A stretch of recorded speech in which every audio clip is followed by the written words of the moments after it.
Sejam bem-vindos ao nosso canal Raio X da Cidadania. Para quem não me conhece, meu nome é Renine Fernandes, sou advogada no Brasil e em Portugal e no Conselho de Advogados da União Europeia. O nosso canal ele tem por objetivo trazer informações sobre dupla cidadania e também conectar histórias de famílias que já tiveram as suas vidas transformadas com a conquista da dupla cidadania. Nosso objetivo hoje é trazer mais informações para vocês sobre as alterações que estão por vir da nacionalidade portuguesa.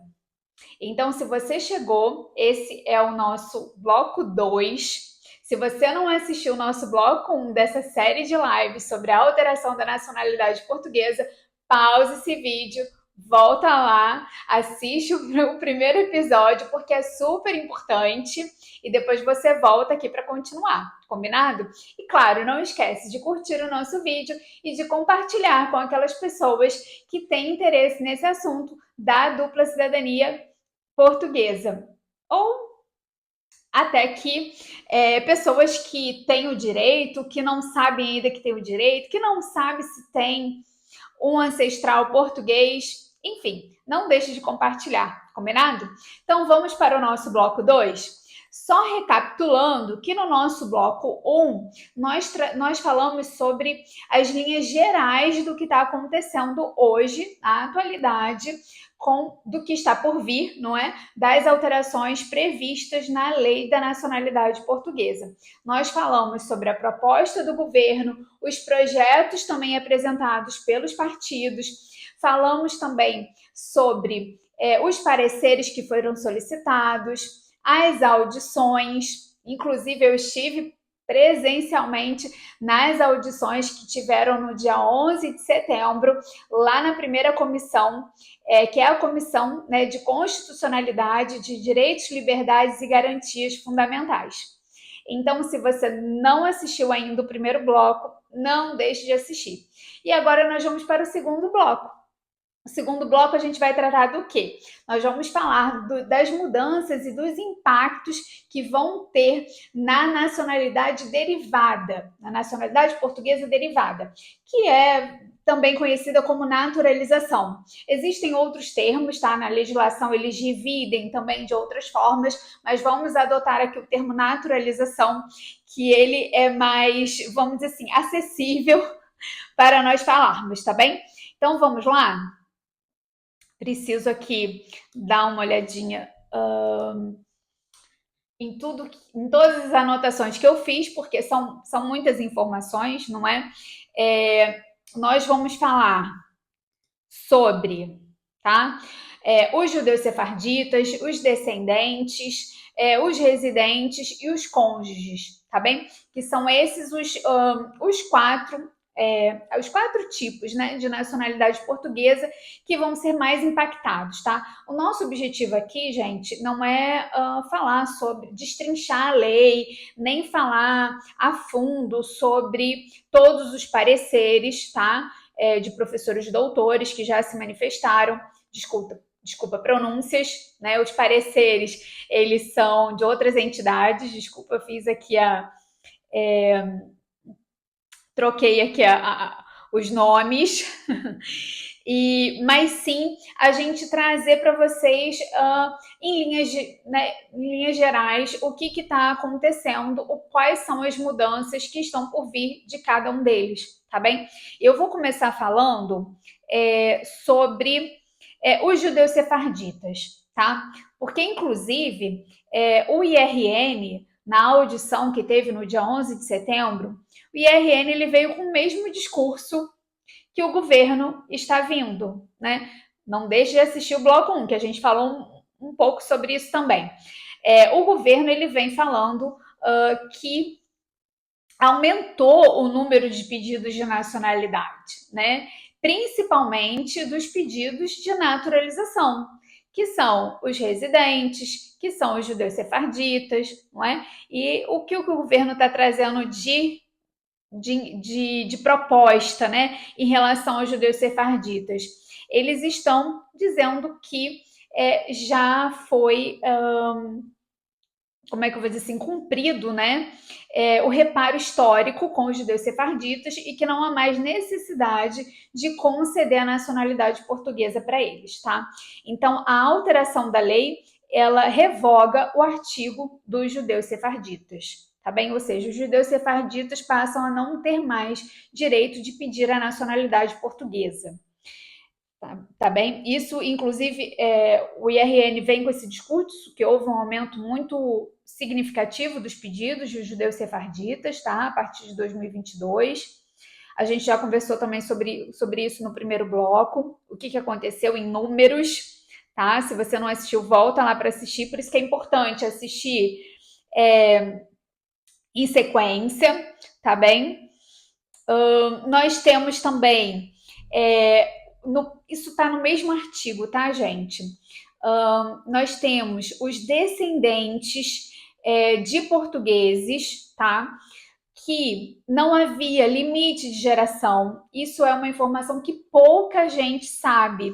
Inclusive, eu vou pegar o texto da lei, que eu acho importante nesse momento, porque é uma dúvida de muita gente. Eu vou pegar aqui a lei da nacionalidade, tá? Vamos lá, o que diz o artigo 6.6? O governo pode conceder a naturalização com dispensa de alguns requisitos, não vou entrar não vou pegar os requisitos para poder ler, porque estão em outros artigos, tá? Aos que forem havidos como descendentes de portugueses. Não fala que são descendentes nem de primeira, nem de segunda, nem de terceira. A gente sabe que os descendentes até a segunda geração, ou seja, os netos de portugueses, têm direito à nacionalidade originária. E aqui entram os descendentes a partir da terceira geração, tá? Mas sem limite de geração, gente. Esse que é o ponto, tá bem? Muita gente confunde essa questão, mas isso aqui está muito claro. Inclusive, nós advogados, porque esse artigo aqui, ele tem outras questões aqui, né? Ele fala dos indivíduos que, não sendo apátridas, tenham tido a nacionalidade portuguesa, eles falam dos descendentes de portugueses, eles falam dos membros de comunidades de ascendência portuguesa, eles falam dos estrangeiros que tenham prestado ou sejam chamados a prestar serviços relevantes ao Estado português. Ou seja, nós temos 4 classificações aqui no mesmo artigo, tá bem? E isso está exposto para nós advogados também na nossa plataforma, tá? Então não é coisa assim, porque muita gente fica nessa dúvida, né? Achando que isso não existe, tá? Porque de fato foi um artigo que, salvo engano, ele foi implementado na alteração de 2020, tá? Se eu estiver enganada, eu corrijo-me depois aqui com vocês, tá bem? Porque senão eu vou ter que pegar aqui cada alteração e o nosso tempo não, na verdade, ele não está voltado para isso, tá? Então nós temos essa questão aqui dos descendentes, que vai ser limitado até a terceira geração, tá? Antes não era limitado. Nós temos também os residentes, tá? Inclusive, na audição, o IRN ele foi questionado se houve um aumento considerativo, né, dos pedidos de nacionalidade dos residentes esse ano por conta, né, da propagação do governo sobre as alterações. O IRN não soube responder, tá? Ele disse que não tinha esses números no momento. O que a gente tem em relação aos residentes, que aí é de muito interesse, acredito, de muita gente que vai assistir esse vídeo. Nós temos o seguinte, nós temos essa proposta, né? Desculpa, temos a proposta colocada no projeto do Chega, tá? Que o Chega coloca, né, para os residentes que são CPLP, precisam de 6 anos de residência legal, tá bem? De autorização de residência, e 10 anos para os demais. O governo, ele coloca o seguinte, o governo, ele é mais restritivo, ele coloca 7 anos para quem é CPLP, né? Aumenta esse prazo e coloca 10 anos para quem não é CPLP. E, gente, dentro desse parâmetro, até o presente momento, tá bem? Somente a ordem dos advogados, tá? Até esse presente momento, somente a ordem dos advogados foi a entidade que se manifestou dizendo que essa questão é discriminatória, tá? Essa diferenciação de prazo para quem é CPLP e para quem não é CPLP, tá bem? Os demais, todos os que se pronunciaram nesse sentido, os professores doutores não colocaram nenhuma questão nesse ponto, tá? É importante eu trazer essa informação aqui para vocês. E as outras entidades também não, tá bem? As outras entidades que foram pedidos os pareceres também não falaram sobre esse ponto, somente a Ordem dos Advogados, tá? Aliás, teve alguns professores que disseram que ok, que não é inconstitucional que não é discriminatório, que não é inconstitucional. Bem, nós temos o seguinte: o prazo de 10 anos pode chegar até esse prazo? Pode chegar até o prazo de 10 anos? Sim, pode chegar até o prazo de 10 anos. Por quê? Porque isso está previsto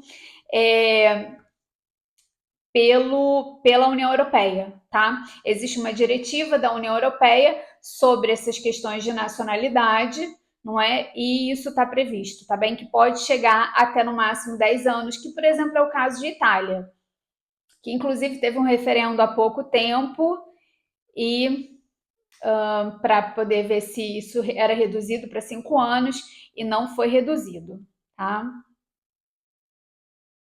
Vamos para o próximo ponto, o próximo tipo, né? Nós já falamos dos judeus sefarditas, dos descendentes, dos residentes e os cônjuges. Os cônjuges, assim, basicamente não tem muita alteração. Eles falam somente a questão da união de facto, né, que isso já estava previsto, que é necessário uma decisão judicial reconhecida em tribunal competente. Eles só ajustam o texto legislativo, tá? Porque ainda tem uma certa divergência aqui em Portugal dos tribunais em relação ao reconhecimento da união de facto, que ela precisa ser reconhecida em tribunal aqui em Portugal para ela poder ter validade, tá? E aí sim o companheiro poder solicitar, né, fazer o pedido da nacionalidade portuguesa, tá bem? E vamos no modo geral, né? Para isso, agora o que eu vou falar serve para todos para todos os tipos de nacionalidade derivada, para todas as naturalizações, tá? Nós temos a questão dos requisitos, não é? Que vão ser colocados, que estão para ser colocados, mais requisitos, né? Além da língua portuguesa, um teste de integração e de cidadania, tá? O governo acho que vai um pouquinho mais além. Uma declaração, o governo, além disso, né? Além desse teste enfim, ele também fala sobre o conhecimento de direitos e deveres inerentes à nacionalidade portuguesa e à organização do Estado português. E ele acrescenta também uma declaração solene de adesão aos princípios fundamentais do Estado de Direito Democrático, tá? Então vão ter mais requisitos além da língua portuguesa. Tá? Para quem é CPLP, gente, não é necessário essa comprovação, tá? Isso vamos dizer, fica subentendido que a pessoa tem conhecimento da língua portuguesa, ok? Se ela é de país, né, CPLP.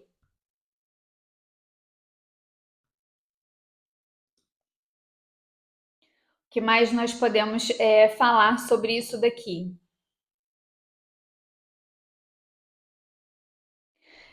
Eu gostaria também aqui de acrescentar o seguinte: no dia da audiência, tá? o IRN, ele colocou mais algumas outras questões que são importantes e eu acredito que sejam relevantes de eu trazer aqui para vocês. Todos sabem, ou não todos, mas pronto, quem não sabe, desde 2023 que está sendo implantada uma plataforma online, não é? Inclusive nós advogados, nós temos uma plataforma específica para nós, né? Mas internamente o próprio IRN ele está fazendo mudanças, né, na plataforma deles com o objetivo de que os processos sejam mais céleres. Mas isso na prática não tem acontecido. Inclusive eu deixei uma pergunta, não é, no bloco 1 que eu vou repetir lá aqui, porque o discurso do governo é que o número dos pedidos de nacionalidade ele disparou, né? Principalmente das naturalizações, que é o foco do nosso bloco 2 de agora. Mas eu venho com a seguinte pergunta: os pedidos aumentaram ou eles acumularam? Pois é. O que a gente tem visto é que os pedidos cada vez mais estão acumulando. É isso que mostra o gráfico que está na própria plataforma da Justiça, tá? Em relação aos pedidos de nacionalidade por ano, né? Na plataforma de transparência, nós temos a transparência, os dados estatísticos, né? Somente um dos gráficos está atualizado para 2025. Temos aqui, nos últimos 10 anos, os pedidos entrados, deferidos, indeferidos e pendentes. E os pedidos pendentes, gente, só aumenta, tá? O número de pedidos protocolados, a gente teve um auge, de fato, em 2022. Eu expliquei o que aconteceu lá no bloco 1. Mas depois, 2023, manteve-se na mesma linha. 2024 manteve-se. 2025, a gente sabe que isso daqui também não está atualizado ainda. Temos informações de que isso estava atualizado até junho, tá bem? Isso foi dito pelo presidente do IRN na audição do dia 11 de setembro.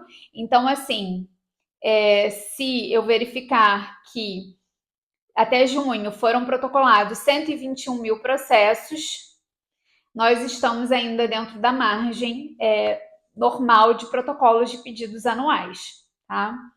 Agora, os acumulados, eles crescem cada vez mais. E para quem não sabe, uma das coisas também que o IRN nos colocou foi que os processos, eles não são bem instruídos. Muitos processos não são bem instruídos. E isso leva a um retrabalho. Eles também colocaram essa situação, tá?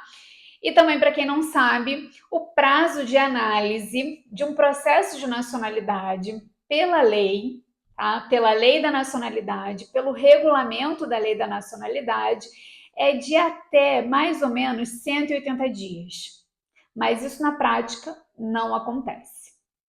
O que nós temos hoje são processos que estão durando 3, 4 anos. Então, isso é de fato um problema que os órgãos portugueses, não é, as entidades portuguesas têm enfrentado, não somente em questão de nacionalidade, a gente vê isso também no órgão imigratório, que é a AIMA, as coisas somente acumulam, tá? Então a gente tem essa questão aqui que precisa ser combatida, não é? Em alguns casos, inclusive aqui no nosso escritório, a gente trabalha com a via judicial, tá? É necessário, claro, avaliar o caso em concreto, mas existe a possibilidade da via judicial para poder fazer cumprir esses prazos.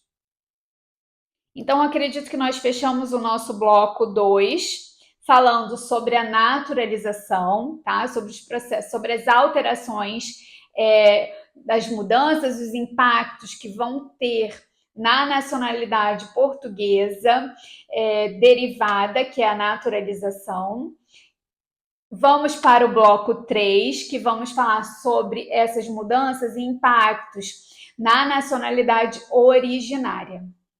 Não esqueça de curtir o nosso vídeo e de compartilhar com quem você saiba que tem interesse nesse assunto. Muito obrigada. Este é um acréscimo do bloco 2, porque ficou faltando uma informação importantíssima que deixamos de falar sobre a retroatividade da lei. Uma das propostas do governo é que a lei fosse retroagida para o dia 19 de junho, em relação aos pedidos de nacionalidade dos residentes. E todos os pareceres e pronúncias foram unânimes em dizer que essa questão é inconstitucional.